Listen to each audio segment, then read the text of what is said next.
በስመ አብ ወወልድ ወመንፈስ ቅዱስ አሐዱ አምላክ አሜን። ተወዳችሁ በጌታችን በኢየሱስ ክርስቶስ ሰማያዊ በሆነ ስፍራ መንፈሳዊ በሆነ በረከት የተባረካችሁ በብዙ ደግነቱ በብዙ ጸጋው በብዙ ምሕረቱ በሕይወት በጤና ያቆያችሁ በቅዱሳን መላእክት የምትጠበቁ የዘላለም ርስት ተስፋ የተሰጣችሁ በመስቀል ላይ የተከፈለለት የዳነ ሕዝብ ያደረጋችሁ ሀብተ ወልድ ስመ ክርስትናን ተቀብለን የዘላለም ልጆች እንድንሆን የተወደድን ሁላችሁ እንደምንቆያችሁ ሁሉን የሚችል አምላክ ጌታ መድኃኒታችን ኢየሱስ ክርስቶስ ከሰማይ አባቱ ከአብ ከሕያው መንፈሱ ጋር በአንድነቱ በሦስትነቱ የተወደደ የተመሰገነ ይሁን።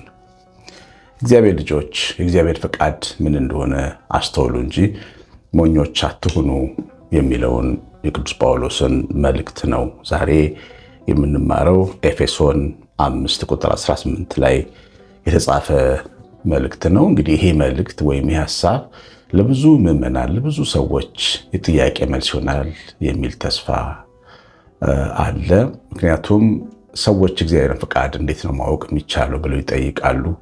በብዙ ከባባድ ውሳኔዎች በብዙ ትልልቅ ውሳኔዎቻቸው የጌታዬን ፈቃድ እንዴት ማወቅ እችላለሁ ብለው ጥያቄ በብዛት ሲልኩ በተለያዩ ፕላትፎርሞች ላይ ይመለከታሉ። ስለዚህ ሰው እግዚአብሔርን ፈቃድ ማወቅ ይፈልጋል። በእርግጥ እንዲህ አይነት ትምህርቶች ከዚህ ቀደም ከዓመታት በፊት በአጋፔ ቻናል ላይ ተቀምጠዋል። ግን ሁሉንም ትምህርቶች እያንዳንዱን ትምህርቶች ሁላችንም እኩል አልተማርናቸውም። አዲስ የመጣችሁ አዲስ የገባችሁ ምዕመናን ብዙ አላችሁና በተለይ ወሳኝ ትምህርቶች ምናልባት በደንብ ሲገባን ድረስ ሀሳቦቹን ደጋግመን መረዳት ማንሳት ስላለብን ዛሬ በዚህ ርዕስ ላይ ነው የመጣ ነው። እንግዲህ ሰው ፈቃድ እንዳለ ሁሉ እግዚአብሔርን ፈቃድ አለው። ሁለታችንም የራሳችን ፈቃድ አለን። እግዚአብሔር ሲፈጥረን እኛን በራሳችን ውሳኔ ወሳኞች እንድንሆን ምንፈልገውን ነገር እንድንመርጥ በምንም ነገር ተገደን እንዳናደርግ የእሱን ቅዱስ ሐሳብ እንኳን ተገደን እንዳናደርግ የሰይጣንንም ሐሳብ ተገደን እንዳናደርግ በቃ በራሳችን ውሳኔ አምነንበት እንድናደርግ አድርጎ ነው የፈጠረን። እኛ ሰዎች በዚህ ልዩ ባህሪያችን ነው ከፍጥረታት የምንለየውና የዚህ ዓለም ገዢዎች ሆኑ ክፉና ደጉን የሚያውቅ ነን ማለት ነው። በተለይ ደግሞ ዛፉን ከበላን በኋላ ደግሞ ክፉ የሚባለውን ጭምር የምናውቅ ሆነናል። ስለዚህ ክፉንም እናውቃለን፣ ደጉንም እናውቃለን። አውቀን የምንመርጥ ነን። እግዚአብሔርም ደግሞ የራሱ ቅዱስ ፈቃድ አለው። ፈቃዱ በፍጥረቱ ሁሉ ላይ እጅግ መልካምና በጎ ነው። ግን ይህን በጎና መልካም ፈቃድ በሕይወታችን እንዲሰራ እኛ ፈቃደኞች መሆን አለብን። የእግዚአብሔር ፈቃድ በኃይል አይሰራ፣ በግድ አይሰራ። በጎና መልካም እንኳን ቢሆን ግን የእኛን ፈቃደኝነት ይጠይቃል። ለዚህ ነው ከደጅህ ቆሜ አንኳኳለሁ፣ ማንም ድምፅ የሚሰማ ቢከፍትልኝ ወደ ቤት ወደሱ ገባለሁ የሚለው መልእክት ደጅ ላይ መቆም ለምን ያስፈልገዋል? ጌታ ነው። በተዘጋ ደጅ መግባት የሚችል ንጉሥ ነው። ለምንድን ነው የኛ ደጅ ላይ ቆሙ ብትሉ ፈቃዳችንን አልፎ አለ ፈቃዳችን ጣልቃ እንደማይገባብን የሚያሳይ ንግግር ነው። ስለዚህ የእግዚአብሔር ፈቃድ በሕይወታችን ውስጥ በጎና መልካም ቢሆንም ግን በግድ አይሰራም። የኛ ፈቃደኝነት፣ የኛ ፍለጋ፣ የኛ ስምምነት ያስፈልገዋል። ለዚህ ነው ስንጸልይ ፈቃድ በሰማይ ላይ እንደምትሰራ በእኛም ላይ ትስራ፣ በእኔም ልብ፣ በእኔ ሕይወት፣ በእኔ ፍቃድ፣ በእኔ ውሳኔዎች ትስራ ብለን ፈቃደኝነታችንን ለመግለጽ የምንሞክረው። ግን እሱ ጸሎት ብዙ ጊዜ በፊደል ስለምንጸልየው በመንፈስ ገብቶ ስለማንጸልየው አቡነ ዘበሰማያት የሚባለው ጸሎት ብዙዎቻችን በልማድ ነው የምንጸልየው። ሀሳቡ ግን ወስኛለሁ፣ አንተ ፍቃዴ እንዲመራኝ ማለት ነው። እኔ ወስኛለሁ፣ የእኔ ፍቃድ ሳይሆን የአንተ ፍቃድ እንዲመራኝ ማለት ነው። እና የእግዚአብሔር ፈቃድ ብዙ ጊዜ ያው ከእግዚአብሔር ዕውቅ አዋቂነት፣ ዘላለማዊ አዋቂነት፣ ነገንም አዋቂነት አንጻር ሁሌ የሚጠቅመንና የሚጎዳንን ቀድሞ ሊነግረን ሊያሳየን ደግሞ ሊከለክለን ይችላል። አንዳንዴ በምናደርጋቸው በውሳኔዎቻችን ነው ሊለን ይችላል። ምክንያቱም እሱ ነገን ያውቃል፣ እኛ ነገን አናውቅም። የእግዚአብሔር ፈቃድ ወይም የእግዚአብሔር እውቀት ነገን ያውቃል፣ ዘላለምን ያውቃል፣ ፍጻሜን ያውቃል፣ ውጤቱን ያውቃል። ሰዎች ግን እኛ ስሜታችን ብቻ ነው ሊመራን የሚችለው። ለመፍቀድ ስንነሳ አንድ ነገር ለምሳሌ ትዳር ሊሆን ይችላል። አንድ ሰው ለማግባት ስንወስን በቃ ማግባት ነው፣ ወደዳችን ነው የምናየው። እግዚአብሔር ግን ከመውደዱ በኋላ ከማግባቱ በኋላ ከመውለዱ በኋላ ከዓመታት በኋላ ምን ይፈጠራል የሚለውን ያያል ማለት ነው። ስለዚህ እግዚአብሔር ፈቃድ ቀድሞ ስለሚመለከት ሊከለክል ይችላል። እኛ ደግሞ ቀድመን ስለማንመለከት ወደፊት መሄድ እንፈልጋለን እና ከእግዚአብሔር ፈቃድ ጋር ልንላተም እንችላለን። እና አንድ ድሮ ሰንበት ተማሪ እያለሁ አንድ ወንድሜ ምን ይለኝ ነበር? እግዚአብሔር ፈቃድ ያናድዳል ይለኝ ነበር። ለምን? ፈቃዱን መፈጸም ይፈልጋል ይሄ ወንድም፣ ግን ደግሞ እንደገና ወደፊት መሄድ እንዳይችል ደግሞ ይቆጣጠረው ስለነበር የምንወደውን ሁሉ እንድናደርግ አይፈቅድልንም እግዚአብሔር ፈቃድ። ግን ደግሞ ፈቃደኞች ሆነን በእውነትም አንተ ያልከው ይሁን ብለን ስንል እግዚአብሔር ነገሮችን በተለያየ መንገድ ለውሳኔዎቻችን ድጋፍ እየሰጠ ፈቃዱን ያሳየናል ማለት ነው። ለምሳሌ እግዚአብሔር ፈቃድ የሆነ ነገር ስንወስን ወይም ስንሰራ አንድ ማንኛውንም ስራ ልንጀምር እንችላለን፣ ወይም ግንኙነት ሊሆን ይችላል የምንጀምረው። ፈቃድ እግዚአብሔር መሆኑን የምናውቅበት የመጀመሪያው ነገር ግልጽ ቃል ውስጥ ሀሳቡ አለ ወይ እኛ የምናደርገው። ለምሳሌ መስረቅ ፈልጌ ጌታ ሆይ ፍቀድልኝ እባክህ ልጆቼን ማበላው የለኝም ብዬ አልጸልይም። የእግዚአብሔር ፈቃድ መስረቅ በሚባለው የስራ ሂደት ውስጥ እንዲረዳኝ አልጸልይም። ምክንያቱም ቃሉ አትስረቅ ይላል። ከትዳሬ ውጭ ሌላ ሴት አፍቅሬ ሄጄ ከእሷ ጋር ለማሳለፍ መንገዴን አቅናልኝ ብዬ አልጸልይም። አታመንዝር ይላል እግዚአብሔር ቃል። ቃሉ ፈቃዱን ቁልጭ አድርጎ ያስቀምጣል። እና በጣም የተናደድኩበትን ሰው ተበቀልልኝ ብዬ አልጸልይም። አትበቀል፣ በቀል እግዚአብሔር ነው ይላል እግዚአብሔር ቃል። በጸሎቴ መበቀል አልችልም። እና ቃሉ ቁልጭ አድርጎ አስቀምጦታል። ስለዚህ የምንወስነው ውሳኔ እንደ ቃሉ ምንድን ነው የሚለውን ማየት ያስፈልጋል። የእግዚአብሔር ፈቃድ በቃል ውስጥ ግልጽ ሆኖ ተቀምጧል። ምንም ግራ እናገኘ የለም። ያንን ቃል አልፎ መሄድ የለም። ሱባኤ አንገባም መቼም። ለምሳሌ እኔ ክርስቲያን ነኝ፣ ያላመነ ሴት ለማግባት ሱባኤ አልገባም።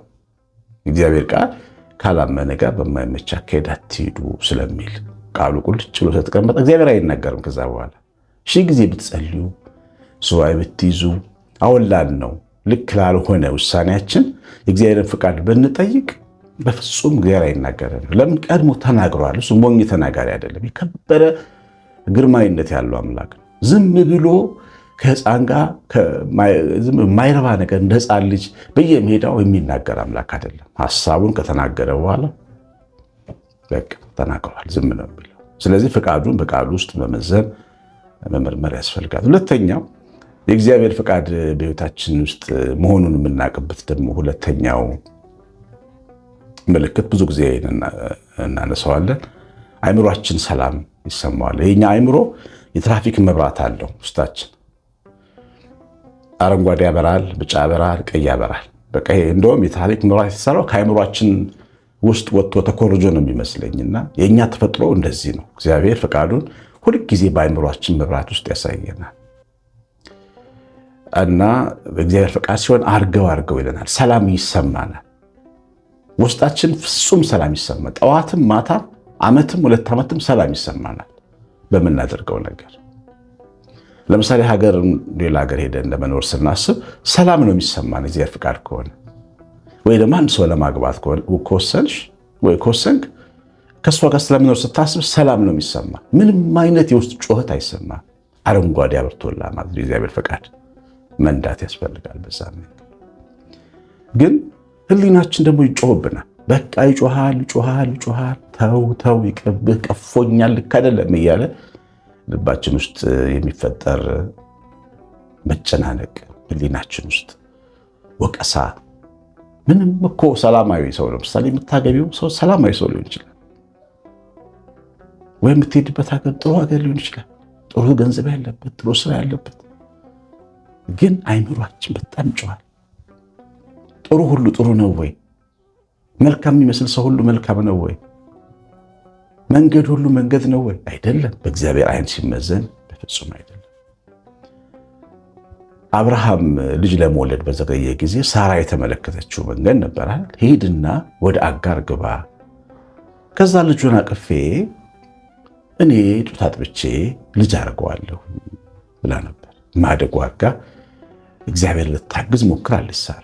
ይሄ ሐሳብ ይሄ ጉዳይ ትክክል ይመስላል አይደል? ሲታይ በጣም ዳረጀች ሴት ወለል ለማትል ሴት እውነቷን ነው የሚባለው፣ ግን እውነቷን አልነበረ። መንገድ ሁሉ መንገድ ነው።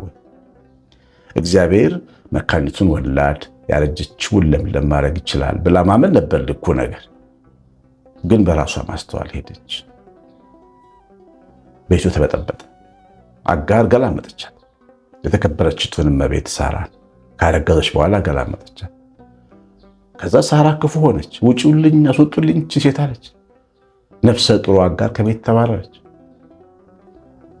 እንደገና ልጁ ተወለደ። ይቅርታ ጠይቃ መጣች። ልጁ ተወለደ። ልጄ ከልጄ ጋር አይወርስም፣ ልጁ ከልጄ ጋር አይወርስም ብላ አባረረች። እንደገና የአብርሃም ቤት የተበጠበጠበት ትልቁ ቀን የእግዚአብሔርን ፈቃድ ማድረግ ባቆሙ ጊዜ የቤት ሁከት ይወላችሁ፣ የህሊና ሁከት ይፈጠራል። ህሊናችን ውስጥ የእግዚአብሔር ፈቃድ ሳይደረግ ሲቀር ምርጫችን አጋር ትሆናለች። የሆነ ነገራችን በቃ ልክ ነው ብለን ያልነው ነገሩ ልክ ሳይሆን ሲቀር ሁከት ውስጥ እንገባል። በዚህ ጊዜ ውሳኔያችንን በደንብ ማየት አለብን። ለምንድን ነው የሚጨነቀው? ለምንድን ነው የሚቀፈኝ ማለት አለብን።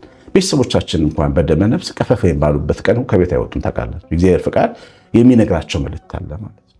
እና የእግዚአብሔርን ፈቃድ ብናይበት አንደኛው መንገድ የህሊና ምስክርነት ነውና እሱን በደንብ ጥሶ መሄድ አይገባም። ጉዳቱን በኋላ ሊመጣበት ስለሚችል ቀዩ መብራት ቅጣት ነው፣ ቅጣቱ እንደማይቀር እናውቃለን። ሌላው ሶስተኛው ነገር የእግዚአብሔር ፈቃድ ሲሆን ነገሮች በጣም ይከናወናሉ። በቃ ይቆያል፣ ግን ይከናወናል። ትዕግስት ይፈልጋል። እግዚአብሔር ፈቃድ ያስታግሳል፣ አይቸኩልም። ትዕግስትን አንድ ላይ ይሰጣል ከፈቃዱ ጋር።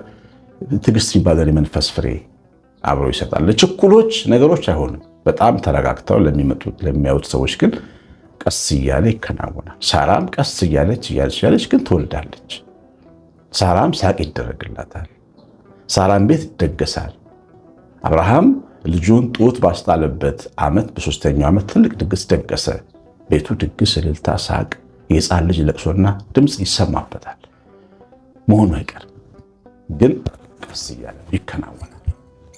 የእግዚአብሔር ፈቃድ ሲሆን ይከናወናል። እንደ ተራራ መግፋት ከባድ አይሆንም። ይሄ መከናወን የእግዚአብሔር ፈቃድ ማሳያ ነው። ሌላው አይቸኩልም። በጣም ትዕግስት ይፈልጋል የእግዚአብሔር ፈቃድ። እግዚአብሔር ሲሰራ መንፈሳዊውንም እሴት አብሮ ይሰጣል። ስጦታውን ብቻ ሳይሆን ልጅ ብቻ ሳይሆን የሚሰጠው ለሳራ ትዕግስትም ይሰጣል አብሮ። ለአብርሃም ልጅ ብቻ ሳይሆን የሰጠው እምነት ምን የሰጠው እምነት ታውቃላችሁ፣ ብዙ ነገር ከማጣት ከመታገል ከመቅበዝበዝ ከመነቀፍ በኋላ የእግዚአብሔር እርጅና የሚመጣ በእግዚአብሔር ላይ የሚፈጠር መተማመን ነው እምነት የሚባለው። እምነትን ከልጅ ጋር ነው የሰጠው። ትዕግስትን ከልጅ ጋር ነው የሰጠው። አንድ መንፈሳዊ ሰው ሊኖረው የሚችለው አቋም ትዕግስተኛ መሆን አለበት፣ ያመነ መሆን አለበት፣ ችግር ያየ መሆን አለበት። ማጣትን፣ መጉደልን፣ ጨለማን፣ የህይወት መውደቅ መነሳትን አይቶ የገባው መሆን አለበት። ይህንን አንድ ላይ ይሰጣል ማለት ነው እግዚአብሔር። ስለዚህ የእግዚአብሔር ፈቃድ ሲሰራ ትዕግስት ይጠይቃል ማለት ነው። ብዙ ጊዜ ለእግዚአብሔር ፈቃድ ምቹ ያልሆኑ ሰዎች ምን አይነት ሰዎች መሰሏቸው? እግዚአብሔርን ቃል የማያነቡ የማያውቁ፣ በጣም የሚቸኩሉ፣ የሚፈልጉትን ነገር የሚያደርጉ ሰዎች ለእግዚአብሔር ፈቃድ አይመችም። እነዚህ 3 ነገሮች እንዳትረሱ። በጣም የሚቸኩሉ፣ ሁሉ ነገር አሁን ካልተደረገ የሚሉ፣ ካልተደረገ ብለው የሚጣሉ ከእግዚአብሔር ጋር፣ ጸሎት የሚያቆሙ፣ መሠዊያቸውን አፍርሰው የሚሄዱ፣ እነዚህ ሰዎች ከእግዚአብሔር ፈቃድና ሐሳብ ውጭ ይሆናሉ። እግዚአብሔር አይለውጥም፣ እነሱ ግን ይጎዳሉ። እግዚአብሔር አቋሙን አይቀይርም። እነሱ ስለቸኮሉ ችኩል አይሆንም። ስለዚህ የሚቸኩሉ ሰዎች ራሳቸውን ማየት አለባቸው። ከችግር ለመውጣት የምትፈልገው ነገር ለማግኘት መቸኮል እኮ ያለ ነገር ነው አይደል? የእግዚአብሔር ፈቃድ የምትፈልጉ ሰዎች አትቸኩሉ። አንድ እሱ ነው። ሁለተኛ እግዚአብሔርን ቃል አዳምጡ፣ እግዚአብሔርን ቃል አንብቡ። ምክንያቱም ቅድም እንደነገርኳችሁ ነው የምንወሰነው ውሳኔ ከእግዚአብሔር ቃል አንጻር እንዴት ይታያል የሚለው። ዓለም ላይፍ ስታይል የሚለው ሁሉ ህይወት ነው ወይ ለኛ? ሰርቆ ሀብታም መሆን ለምሳሌ በቃ የዘመኑ ቢዝነስ፣ የዘመኑ አቋራጭ ንግድ መንገድ ሊሆን ይችላል። ኮራፕሽን ግን እግዚአብሔር ይለዋል ወይ? መጽሐፉን እያነበብን በደንብ ማየት አለብን። እውቀት ያስፈልገዋል። ከዛ ውጭ ደግሞ ህሊናን ማዳመጥ ያስፈልጋል። ስሜትን ብቻ ማዳመጥ። ህሊናና ስሜት ይለያያሉ።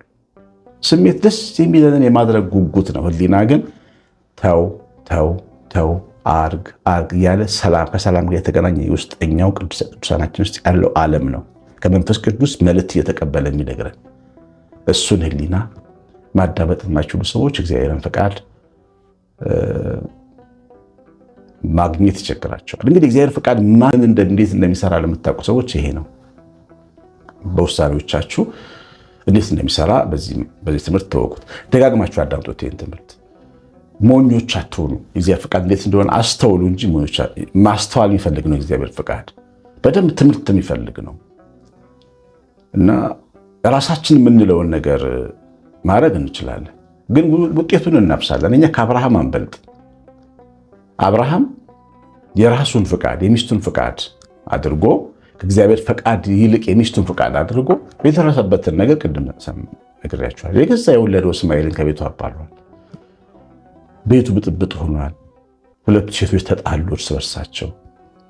አብርሃም ደጉ አብርሃም እንግዳ ተቀባዩ አብርሃም አጋርን ግብፃዊቷን ከቤት አባረረ። ይህ ሁሉ የሆነው ክፉ ውሳኔ እንዲወስን ያደረገው እግዚአብሔር ፈቃድ ሳይሰማ ሚስቱ የምትለውን ብቻ ስላደረገ። የእግዚአብሔር ፈቃድ ስናደርግ አንዳንድ ጊዜ የምንወዳቸው ሰዎች ያሉን ነገር ልንተው እንችላለን። በቃ ልንተው እንችላለን። አይሆንም ልንል እንችላለን። አይሆንም ስንል ደግሞ ሚስቶቻችን ወይም ትዳር አጋር ባል ሊሆን ይችላል። አሁን ባልነው ነገር መዝነን ጉዳዩ አይሆንም ካለን አይጣላል። ለጊዜው ይቆጣ ይሆናል እንጂ ልቡን መለስ ብሎ ነገሮችን እንዲመለከት ያደርገዋል። እግዚአብሔር ፈቃዱ ነው። እግዚአብሔር ሲፈቅድ ሉዓላዊ ስለሆነ በሁሉም ሰው ልቡ ይሰራል፣ እንዲረዳው እንዲገባው ያደርጋል። እና ይከፋዋል ተብሎ እግዚአብሔር ፈቃድ ተረግጦ አይኬድም። ከሌ ይከፋዋል ተብሎ እሺ ይከፋዋል ብለን ብናደርግ ደግሞ ልክ እንደ አብርሃም ቤታችን ውስጥ በጥራታችን አይቀርም። ለምን ብለን ተቸግረን እንማራለን። እና ይሄንን በደንብ ማየት ማወቅ። እስቲ ጻፉልኝ አስተያየታችሁን፣ ምን እንደገባችሁ። ጥያቄዎችም ካላችሁ እዛው ላይ ጻፉልኝ። ከጥያቄዎቻችሁ ተነስተን ደግሞ ክፍል 2 ትምህርት ልንሰራ እንችላለን። እግዚአብሔር እናንተን ቤታችሁን ይባርክ። ጌታችን ኢየሱስ ብርሃን በኑሯችሁ በመንገዳችሁ ይብራ። እግዚአብሔር ቸርነት የቤታችን ረድኤት በረከት የመላእክት ጥበቃ የቅዱስ ሚካኤል በረከት በሁላችን ላይ ይደር። ቀሲስ አሸናፊ ገብረማርያም ነኝ። ኮሜንት አድርጋችሁ ላይክ በተን ተጭናችሁ ስለምትወጡ እግዚአብሔር እናንተን ዘራችሁን ይባርክ። ሰላም